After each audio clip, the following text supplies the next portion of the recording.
afternoon, and thanks for joining us. I'm Judy Simpson. As always, on the fourth Wednesday of the month, I'm joined by Mark LaBarr, conservation biologist for Audubon, Vermont. And today we're going to catch up on viewer mail. Nice to see you. Always great to be here. All right, so time for some viewer mail. Yes, and I want to really thank our viewers for sending in all their questions, both by letter and email and the occasional phone call.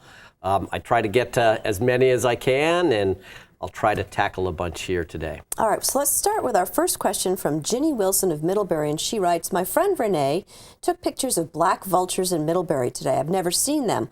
Are they native here? I looked in my book and it said Pennsylvania and South. So yeah, black vultures, that's an interesting bird. It is a southern bird. It's different from the vultures we normally see here. You can see here, this is a black vulture. It's got that black head, that's how it gets its kind of name, and those white wingtips is also very diagnostic, as well as that really short wedge-shaped tail. Now they are a southern bird. You get down south and you see a lot of black vultures mixed in with turkey vultures, and there have been black vultures in the Middlebury area. I saw some a fall ago that were flying over, 4 of them. They've been hanging around down there, and so, you know, a good bird for us birders, and interesting to see that we might be on the front end of range expansion for this species as well. And this is more common. Yeah, this is the turkey vulture. This has got that classic red head. You know, when you see this vulture fly, it's in the V formation. You can see that tail is longer and narrower. Now, the turkey vulture had its own range expansion a couple of decades ago where we didn't see them at all, and then they pretty much spread right up into Vermont, and you know, it's another bird that's really taken advantage of just getting out further and getting further north, and now they're a very, very common sight here in Vermont to see turkey vultures. But you know, when you look up, it might not just be a turkey vulture this time. It might be a black vulture. So keep your eyes open, because that's a good bird to have on your list. Any significance to the Middlebury area? I think they've been hanging around a composting facility down there, and people have just been, you know, there's a lot of birders down there too. So again, you look up and a lot of people go, oh, vulture. But birders will be the ones that go, oh, black vulture. And so we get these calls in that talk about that. Nice. This next one is from Sue, and it concerns mockingbirds. She writes, I have a quick question I hope you can help me with. I have a problem bird that's entered my happy bird sanctuary. It's a northern mockingbird. At first I didn't mind seeing it, but it's kind of wreaking havoc. It's territorial. Yeah, so mockingbirds. Again, another bird that, you know, you go down south, even into Massachusetts, Connecticut, and this is a bird that you find, it's a very common bird in the mid-Atlantic states. It's in the mimid family, so it's a bird like the catbird that we hear here, the brown thrasher are in that group.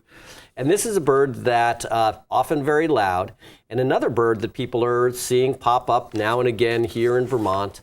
And they can, you know, they're pretty loud, they're pretty bodacious, they come right in, they're classic white wing bars. Again, you'll often see them out on the lawn displaying those. They do like a wing flash. And obviously this bird has got in and decided that it's going to be, you know, it likes that suet feeder. So probably the best thing is to bring that suet feeder in, whether that bird would stick around. It's a great bird to have. They're very boisterous and they're very loud, and you know, you get down in the, like I said, the mid-Atlantic states, and where they're very common, and you may not think twice about it, but it's a nice addition to your backyard, you know, happy bird habitat. Exactly. As long as you know, bring in that suet feeder and let the other birds have the seed and things of that nature. Okay, here's a question from Annette in Warren, and she writes, Mark, we have had a grouse visiting our feeder for 2 years. She's much fatter this year. Is that normal? If she has babies, will she bring them to the feeder? So probably the grouse. Grouse are interesting birds, and they do a number of different things. Here's a female ruffed grouse. And this time of year, we have a grouse that'll, and people report this all the time, where these grouse will literally follow you around. I almost ran into one that was standing out in the middle of the road. Whether or not that bird was fatter, it could be just, I think this came in the winter, so the bird might have been a little bit fluffed up. It might have been coming to the feeder for seed, but more than likely, the grouse is going to keep its young tucked away. They'll follow the female around. Once the chicks hatch, they're pretty precocial.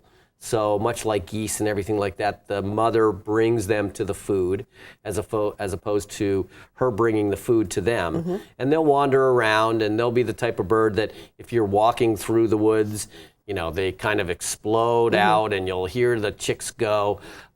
They get their name. This is the male grouse, and you can see he's got his full display on, and they get the name from that ruffed thing around the top of the bird's neck, which the male will display. And it's funny because when I started birding, I always thought it was the ruffed grouse, and ROUGH, because it was a little on the edge. But that, I quickly learned that that's the ruffed grouse. And we talked about this earlier. You hear them. Yes, you hear them, right. And that male will stand up on a log. It's called a drumming log, and they sound like a lawnmower. It's a and they actually do that with their wings, where they beat it strongly against their sides and chest, and that compression creates the sound, and that's the mating piece that the male does in order to attract the females. All right. So that bird, it might stick around, and in the fall they do another thing. They'll unfortunately run into windows and stuff like that. They have a tendency to do some crazy things. But up here in Vermont, ruffed grouse are also known as partridge. The folks go partridge hunting, and it is a game species here.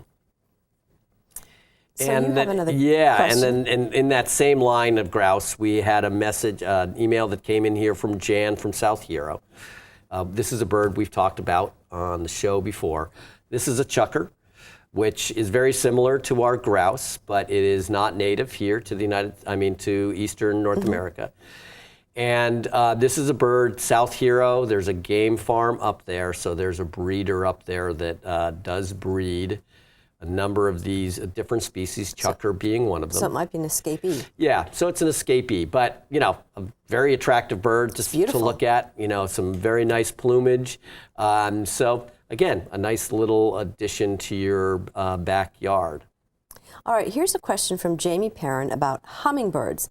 I read the following article on Facebook and got worried that I'm hurting hummingbirds. I love birds and would never want to hurt them. Is this article true? And she's talking about the red hummingbird food. Right, and now this time of year, hummingbirds are back. You mentioned yours. Yeah, I saw the first one right after Mother's Day weekend, which is pretty typical. Yep, so they're on time. Ours just showed up as well. And the concern here is that, oftentimes if you buy a feeder, or sometimes, you'll also see a display of different hummingbird foods. Sometimes a packet comes with it. And often it comes with a red dye in it. What we try to do, what we recommend is any dye, we really probably don't need it in there. And hummingbirds will, take to a sugar mixture, 1 to 4 sugar mixture, 1 part sugar to 4 parts water. Right, that's what I always use. And you just let that dissolve. And many of the hummingbird feeders that we have here now are red in nature. So you don't need the red dye to attract them. Right, and even some of the glass ones, there's some fancy ones out there that will have a red flower on that. And that'll be enough to bring in hummingbirds to your feeder. I mean, many people report to me that they'll have a red hat on, or they'll have a red shirt on, and hummingbirds will come in and inspect that as well. I'll have to try that out. So stay away from the dyes and stick with the basic sugar mixture.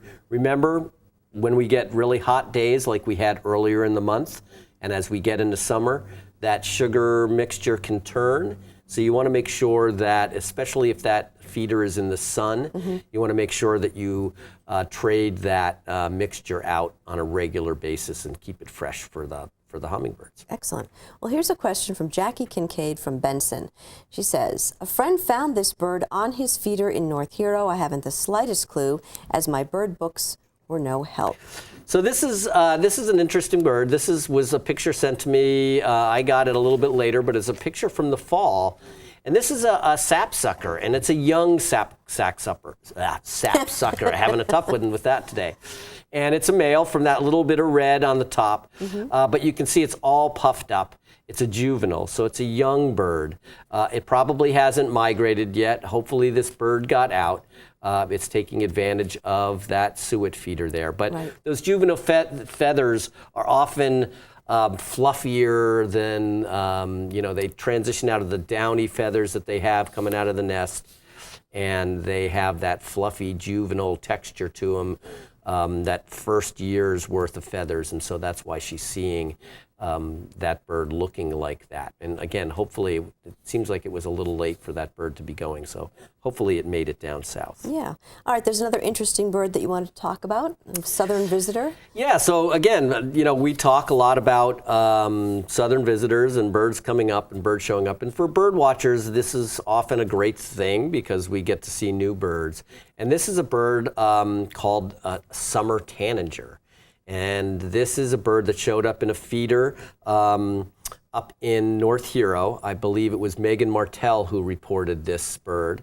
And, a great bird to see. Really beautiful. Bright orange or red. This is a young bird. So this is what we call a second-year male. So this is a bird that showed up. It has that red head and that yellow body, kind of like a tie-dyed look. It doesn't have the black wings, which we would notice with our scarlet tanager. So this is what we would call a first-year summer tanager. Again, a southern bird. This is what the adult looks like. It's all red, a bird that, kind of snuck into Vermont. And again, as things start to change with climate change, we may be seeing more of these species kind of head up here and become regular common birds that we might see around our forests. Trying out the territory. Yeah, and the bird that we normally see that is here in Vermont, or we hear more than we see, is the scarlet tanager. And again, in that same vein, nice red. This is the male, but really dark black wings. And this bird sings like a robin with a sore throat. Is what I've heard. We see this often this time of year before the leaves come out is a great time to see them. Once the leaves come out, they tend to spend most of their time high up in the tops of the canopy, so you don't get as many glimpses of them. But if you see a red bird, take a second look. It might not be a cardinal. It might be a scarlet tanager, and who knows, maybe even a summer tanager as well. Awesome. Now, you mentioned that you had a number of questions about phoebes. They're one of my favorites. Yeah, phoebes are back. They are some of our first birds to come back. A flycatcher. So they're a bird that goes out, and you often see them sally out from their branches and to get, insects and stuff like that.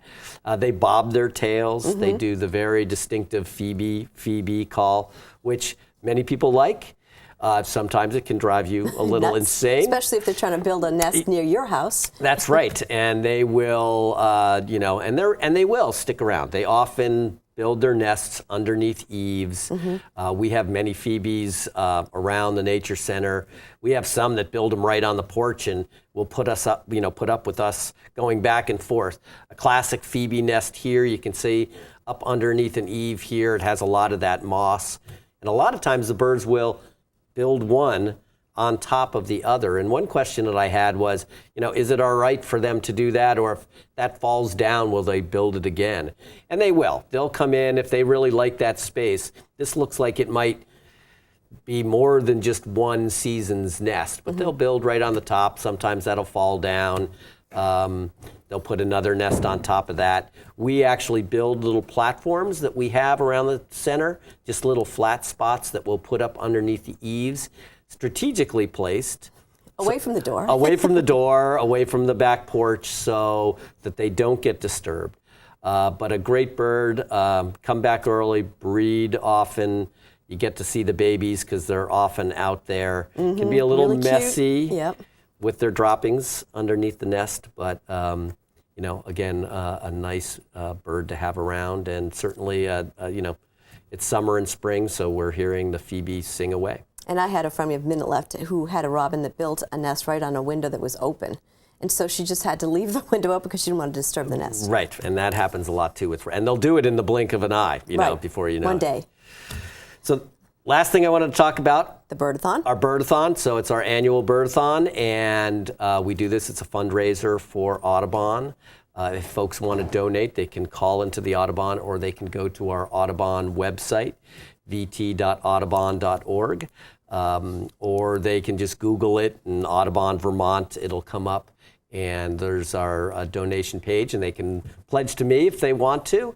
Again, it's a great time that we go out and we see as many species as we can and try to raise money for not only our educational programs and science programs, but for me to show up here on Across the Fence. Right, and speaking of which, if you have a question for Mark, you can contact him by writing to Audubon, Vermont, 255 Sherman Hollow Road in Huntington. The zip code is 05462. You can also email your questions to Mark.